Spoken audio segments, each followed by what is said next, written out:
I'm Felicity Kelcourse, Associate Professor of Pastoral Care and Counseling at Christian Theological Seminary, where I've been teaching since 1996.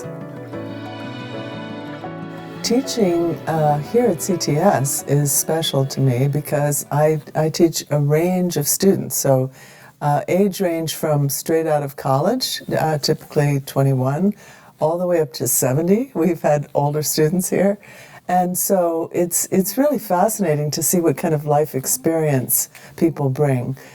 Some younger students are looking for a call. Others have found a calling, and many have been resisting a calling and come to seminary belatedly saying, this is where I need to be. And I just find that movement of vocation fascinating to watch. I went to seminary pretty much straight out of college and did spend 8 years in ministry. In the course of that work, I became really interested with healing itself. So when people have had some kind of traumatic experience, what helps them to recover? What helps them to learn from it and grow, as opposed to being bitter and unhappy for the rest of their lives? And so after doing 5 units of CPE as a chaplain, I was full of experiences that I didn't have any theory for, and that propelled me to do a doctorate in psychiatry and religion at Union Theological Seminary. Obviously, theological education is the academic discipline that supports the life of the church in the world. The church has to know how to be healthy and how to grow itself, and how to individual congregations have traumas as congregations and they need to heal from that. Ministers have traumas, individuals in the congregation have traumas. So, ideally a Christian community is a welcoming place where you can bring your wounds and your struggles and feel supported.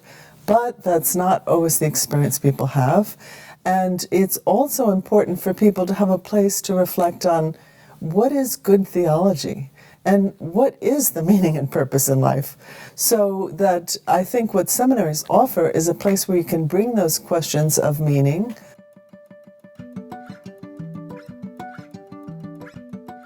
So in my professional group, which is Pastoral Theology and Psychology, I'm known for my books on human development. And so that continues to be an interest of mine in terms of trying to understand what we all go throughout the life cycle, what can lead to a sense of meaning and purpose at any stage in life. But recent projects, I'm currently working to deliver a book on Sabina Spielrein. So if you haven't heard of her, she was a case that Jung wrote up when he was first corresponding to Freud, actually asking for supervision. He got very involved with this young woman who herself went on to become a psychiatrist and write 30 articles which are published in German and Russian. They haven't all been translated into English. So people tend to think of her as just a case, whereas she was really one of the foremothers of depth psychology in her own right. She's been lost to history in a sense because she was killed by the Nazis, but she's being resurrected by people who've found out about her work and are trying to let her have her own voice.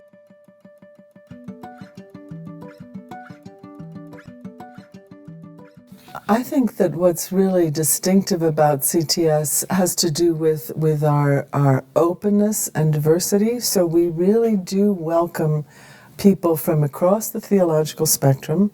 And I also feel that if you're a person of color or a GLBT person, you can come here and feel safe and welcome, because we do have a critical mass of students of color, and we also are open and affirming as a community.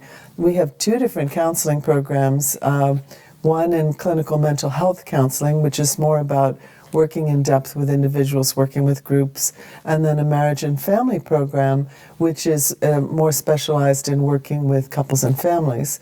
So, and you can take those in combination with an MDiv degree.